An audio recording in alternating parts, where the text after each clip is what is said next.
Everyone, कैसे हो सारे। आज की वीडियो में हम बात करने वाले हैं पैसे की, हाई पेइंग प्रोग्रामिंग लैंग्वेजेस की। अगर वो जो आप सीख लेते हो, इस टाइम पे बहुत ज्यादा डिमांड है, सप्लाई की कमी है, और अगर वो सप्लाई आप पूरी कर पाते हो तो पैसा मिलना दूर नहीं। लेकिन वीडियो में आगे बढ़ने से पहले कुछ चीजें मैं आपको बता दूं। मैं इस वीडियो में टॉप 5 प्रोग्रामिंग लैंग्वेजेस बताने वाला हूं, टॉप 3 बताने वाला हूं, टॉप 2 बताने वाला हूं, टॉप 1 बताने वाला हूं।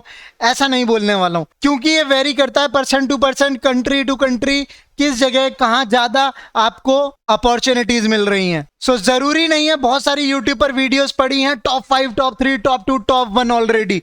कोई ना कोई रील बनाता रहता है, इंस्टाग्राम के शॉर्ट्स देख रहे हो, राइट? तो कोई इसमें भी कमेंट सेक्शन में बता देगा, ऐसी कोई बड़ी बात नहीं है 5 प्रोग्रामिंग लैंग्वेज के नाम जानना, कोई बड़ी बात नहीं है। बड़ी बात है एक सिंगल प्रोग्रामिंग लैंग्वेज को मास्टर कर लेना। ये दिमाग में याद रखना। मार्केट में डिमांड और सप्लाई है, बट बीच में जो बंदे हैं ना, वो नहीं है पूरा करने वाले गैप को। इसके लिए आपको स्किलफुल होना पड़ेगा, स्पेशलाइज्ड होना पड़ेगा टेक्नोलॉजी के अंदर। पैसा हर जगह है, हर प्रोग्रामिंग लैंग्वेज में, अगर आप डिमांड फुलफिल कर सकते हो तो। अगर मैं इस वीडियो में जो प्रोग्रामिंग लैंग्वेज बताने वाला हूं वो तुम नहीं सीख रहे हो, तो इसका ये मतलब मत समझना आप टाइम वेस्ट कर रहे हो। कोई भी एक सबसे पहले प्रोग्रामिंग लैंग्वेज शुरू करी है, उसको एक एंड तक तो ले जाओ, कुछ प्रोजेक्ट तो बनाओ, उसके बाद इन प्रोग्रामिंग लैंग्वेज को एक्सप्लोर करना स्टार्ट कर दो, कोई सी भी एक। बिकॉज मार्केट में इसकी डिमांड है भाई, पैसा है भाई, और पैसा तभी है जब चीज आ जाएगी। सबसे पहले बात करते हैं अपनी 5th प्रोग्रामिंग लैंग्वेज की, गो प्रोग्रामिंग लैंग्वेज। यस, गो लैंग है,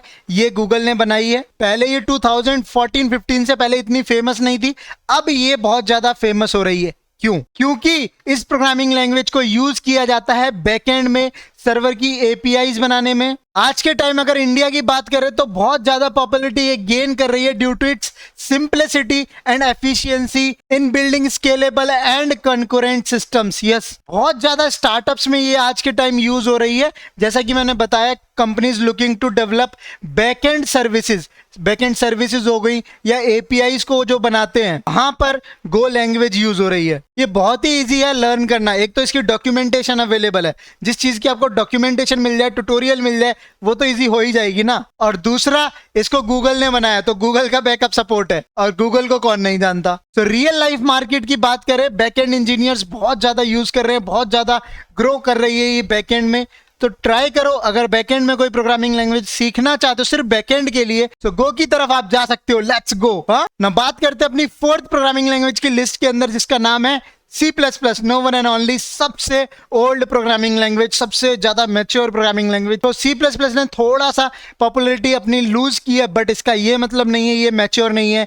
ये बहुत ज्यादा मैच्योर लैंग्वेज है, बहुत पुरानी लैंग्वेज है, बहुत ज्यादा फीचर्स, बहुत ज्यादा लाइब्रेरीज इसमें बन रखी हैं। जब बात करें बहुत ज्यादा एफिशिएंसी की, जब बात करें बहुत ज्यादा मेमोरी कंजप्शन की, जब बात करें बहुत ज्यादा फास्ट करने की, ठीक है, उसके लिए C++ भाई अभी भी आज यूज होती है। जो गेमिंग इंडस्ट्री के बहुत सारे जो गेमिंग इंजन्स हैं, वो आज भी C++ में लिखे गए हैं और लिखे जा रहे हैं। तो रियल लाइफ मार्केट इसका कभी चेंज नहीं होने वाला, क्योंकि ऑलरेडी जो बन चुके हैं सॉफ्टवेयर, वो कहां जाएंगे, गेम डेवलपर कहां जाएंगे। गेमिंग की तो आपको पता है कितनी ज्यादा चल रही है, तो गेमिंग इंजन्स अभी भी C++ में बन रहे हैं, क्योंकि डायरेक्ट मेमोरी एक्सेस होता है। यही एक इकलौती प्रोग्रामिंग लैंग्वेज है जिसमें पॉइंटर अवेलेबल है। और आपको पता हो, वीडियो एडिटिंग सॉफ्टवेयर, जैसे एडोबी का नाम है वीडियो एडिटिंग सॉफ्टवेयर, इसके अंदर भी बहुत ज्यादा यूज है C++ का, और भी जो बन रहे हैं थोड़ा थोड़ा अब प्रोग्रामिंग लैंग्वेज और भी आ रही है, इसलिए वो मार्केट में कुछ और भी बन रहा है। जैसे फिल्मोरा बन गया, वो अलग प्रोग्रामिंग लैंग्वेज में बना है, बट C++ में एडोबी बना हुआ है। और एडोबी कौन नहीं जानता है, कितना फेमस है, कितना ज्यादा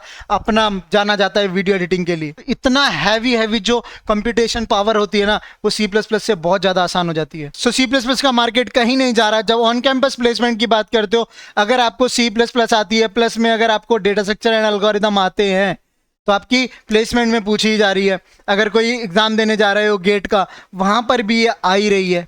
तो इसका यूज केस अगर आप बात करो एग्जाम पॉइंट ऑफ व्यू से बहुत ज्यादा है, placement on campus point of view से बहुत ज्यादा है।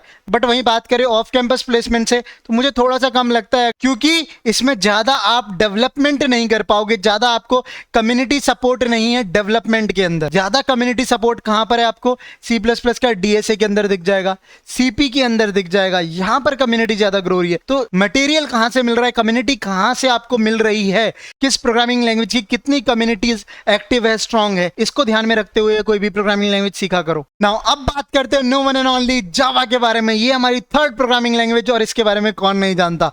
ये एक ऐसी इकलौती प्रोग्रामिंग लैंग्वेज है जो C++ के बाद आई, और भी बहुत ज्यादा पुरानी लैंग्वेज है ये भी। एक टाइम था जब ये इतनी ज्यादा फेमस थी एंटरप्राइज एप्लीकेशंस के लिए, वेब एप्लीकेशंस के लिए, लेकिन इसका ये मतलब नहीं है आज वो एप्लीकेशंस नहीं बन रहे हैं, आज भी बन रहे हैं। बट स्टिल जावा के यूज केसेस बहुत सारे हैं। जावा आज भी अपनी लेगेसी को मेंटेन कर रही है, ऊपर नीचे थोड़ा होती रहती है। आज भी बिलियन ऑफ डिवाइसेस में जावा रन हो रही है। आज भी अगर एंड्रॉयड एप्लीकेशंस बन रहे हैं, माना एक कॉटलिन प्रोग्रामिंग लैंग्वेज आई है, उससे भी बनते हैं, लेकिन जो जावा में ऑलरेडी बन गए हैं उनकी सर्विसेज आज भी हो रही हैं। आज भी वो कोड स्केलेबल हो रहा है, लिखा जा रहा है। आज भी जावा डेवलपर की जरूरत है। जावा एक ऐसी प्रोग्रामिंग लैंग्वेज है जो आपको अलाउ करती है डीएसए से लेकर डेवलपमेंट। ये आपको ऑन कैंपस अपॉर्चुनिटी भी दिलवाने में हेल्प करती है, ये आपको ऑफ कैंपस भी हेल्प करती है, अगर आप इंडिया में बात कर रहे हो सिर्फ। तो आज भी TCS, इन्फोसिस, विप्रो, बहुत सारी MNC कंपनी हो जाए या स्टार्टअप्स हो जाए, अगर आपको जावा आती है तो आपको प्रायोरिटी मिलती है। इसलिए मैंने इसको टॉप थर्ड पे रखा है। जैसा कि बताया, रियल लाइफ मार्केट में एंड्रॉयड डेवलपर, माना कॉटलिन आ गई है, बट जिनको जावा बहुत ज्यादा आती थी, उसका भी अगर आप सिंटेक्स देखोगे जावा कॉटलिन का बहुत ज्यादा सेम है। स्टिल स्टार्टअप में आप जावा यूज कर रहे हैं एंड्रॉयड ऐप के लिए, क्योंकि कोई बंदा एक्सपीरियंस है जावा में बहुत ज्यादा, उसको हर एक लाइब्रेरी के बारे में पता है, हर एक सर्विसेज के बारे में पता है, तो वो क्या करेगा यार, जावा ही यूज करेगा। तो वहीं दूसरी तरफ बात करें एंटरप्राइज एप्लीकेशंस की, मैनेजमेंट एप्लीकेशंस की, बैंकिंग की, फाइनेंसिंग की, ये अभी भी अगर आपके J2E बोले तो J2E आज भी इनमें चल रही है, और ये चलती रहेगी क्योंकि अपडेट्स आते रहेंगे। जो कोड लिखा जा चुका है उसकी सर्विस होती रहेगी। कॉन्फिडेंस बिल्ड होता है यार। एक एप्लीकेशन बना दे तो अब आपको इंजीनियरिंग दिखती है। जब आप कैंपस प्लेसमेंट जाओ या ऑफ कैंपस प्लेसमेंट देखो तो वहां पर आपको क्वेश्चन सॉल्व करने पड़ते हैं, वो DSA में होते हैं। इसका कम्युनिटी सपोर्ट बहुत तगड़ा है जावा का यार। यकीन मानो यूट्यूब पर जाके ढूंढना ना, क्वेश्चन डालना जावा का या C++ का कोड, बहुत ज़्यादा आपको मिल जाएगा कोई ना कोई सॉल्यूशन करवाते हुए। मैंने भी एक नया चैनल खोला, उस पर बहुत अच्छे तरीके से पढ़ा रहा हूँ, जाके चेकआउट करना, वीडियोस, लेक्चर्स पूरे प्लेलिस्ट के अंदर। जावा DSA वेक्टर कोर्स फ्री में भी है, पेड में भी है, बट पूरा मटेरियल आप फ्री में एक्सेस कर सकते हो। कुछ भी उसमें ऐसा डिफरेंस नहीं है जो पेड वालों को अलग पढ़ा रहा हूँ या फ्री वालों को अलग पढ़ा रहा हूँ। बस पेड में मैं थोड़ा सा डाउट सपोर्ट अवेलेबल करवा रहा हूँ। और जब रियल लाइफ मार्केट की बात करें तो मार्केट कहीं नहीं हिलने वाला जावा का, तो आप जावा सीख सकते हो ना। बात करें टॉप 2 की, एक्साइटेड हो? बाय द वे वीडियो कैसी लग रही है कमेंट करके यार बताओ जरूर, और हिट द लाइक बटन। ना बात करें सेकंड नंबर पे जावास्क्रिप्ट। ये क्यों रखी है? क्योंकि कभी एक टाइम था जब जावा सब कुछ कर लेती थी। जावा मतलब फ्रंट एंड में भी थी, जावा बैक एंड में भी थी, जावा के सर्वर पेज बनते थे, वो टेक्नोलॉजी थी। लेकिन जब से जावास्क्रिप्ट आई है, पूरा फ्रंट एंड में जितना भी आप वेबसाइट में रिस्पॉन्सिव का काम देखते हो वो सब कुछ जावास्क्रिप्ट कर रही है। फ्रंट एंड में सिर्फ जावास्क्रिप्ट, अगर मैं ऐसा बोलता हूं तो कुछ गलत नहीं बोल रहा हूं। फ्रंट एंड में सिर्फ जावास्क्रिप्ट यूज होती है, चाहे फिर बैक एंड में कोई भी प्रोग्रामिंग लैंग्वेज रख लो, कोई भी वेबसाइट बिना जावास्क्रिप्ट के बनी नहीं रही। इसका फायदा उठाते हुए जावास्क्रिप्ट ने क्या किया, अपना एक Node.js निकाल दिया। ओके, Node.js क्या है? एक मतलब यूं मान लो एक ना बैकएंड सर्विस प्रोवाइड कर देता है, क्योंकि एक चीज सीखना बहुत आसान है, उस चीज को आप फ्रंट एंड में भी यूज कर पाते हो और बैक एंड में भी यूज कर पाते हो। तो इससे बढ़िया चीज क्या है? तो जितने भी मर्न एप्लीकेशन या मीन एप्लीकेशन दिखते हैं फुल स्टैक के, उसमें जावास्क्रिप्ट यूज हो रही है, फ्रंट एंड में भी बैक एंड में भी, यानी फुल एप्लीकेशन में। N stands for Node.js। Node.js एक फ्रेमवर्क है, सेट ऑफ लाइब्रेरीज हैं जो अलाउ करती हैं जावास्क्रिप्ट को अपने बैकएंड में रन होने के लिए, अलाउ करती है सर्वर पे रन होने के लिए। क्योंकि जावास्क्रिप्ट पहले इतनी लाइट है यार, और पहले ये सिर्फ ब्राउजर में रन होती थी। ओके, आज के टाइम पे ये आपके डेस्कटॉप में भी रन हो रही है। हाउ?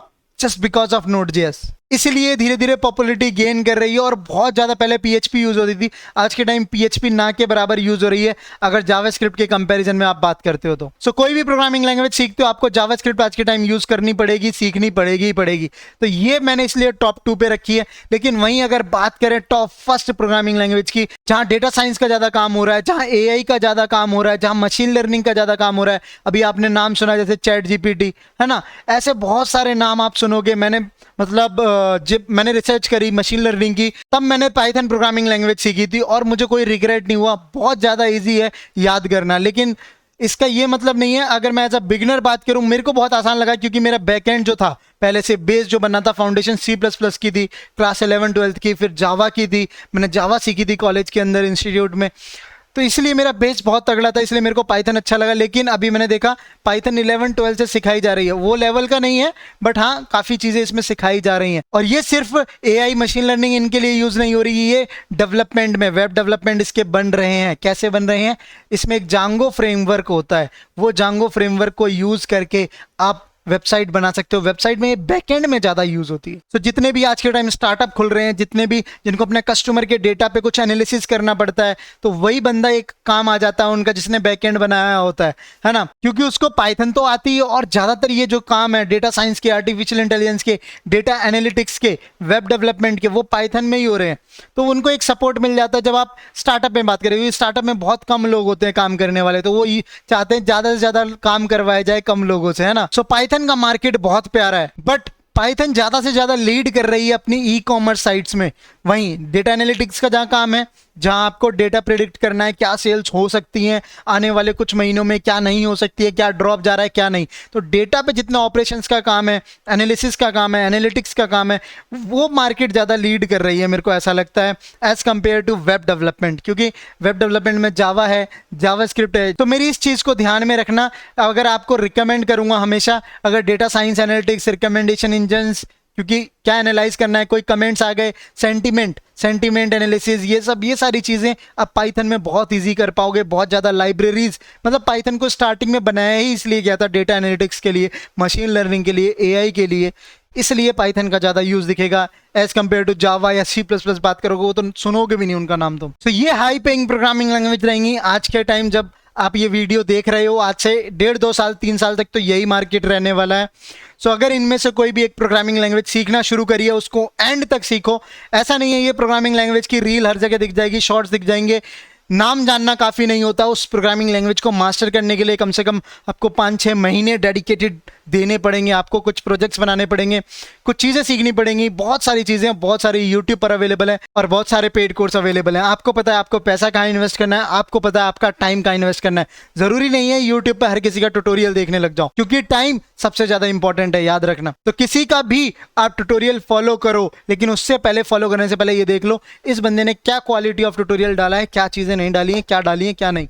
इसके बाद फॉलो करना शुरू करो और एंड तक लेके जाओ एक बूस्ट एनर्जी के साथ। पैसा झकमरा के पीछे आएगा, पहले तुम्हारे को स्किल आनी चाहिए। जो डिमांड है, जो सप्लाई है, उसके बीच की चेन को फुलफिल करना पड़ेगा आपको। एक गैप आ गया है, याद रखना। डिमांड हमेशा मार्केट में रहता है, ऐसा नहीं है चैट जीपीटी के आने के बाद जॉब चली जाएंगी। इसको अडॉप्ट करने के बाद और ज़्यादा चीज़ें आएंगी, और ज़्यादा लोग आपसे ज़्यादा सीखेंगे। हम खुद सीखेंगे, मैं सीखूंगा, तुम सीखोगे, यस। सो कुछ भी सीखना स्टार्ट करो, बस उसको एंड तक ले जाओ। स्टार्ट करना बहुत आसान है, एंड करना, फिनिशिंग लाइन तक पहुंचना बहुत मुश्किल है। उसके बीच में जो अप डाउन्स आते हैं, वो एक जो तुम्हारा एक्सपीरियंस होता है, वो एक्चुअल में सिखाता है एक सीखने का तरीका क्या होता है। ओके देन, मिलता हूं आपसे किसी और वीडियो के साथ। कुछ भी चाहिए हो, कुछ भी प्रॉब्लम हो, just comment down below. Okay then, bye bye, best of luck, Tata.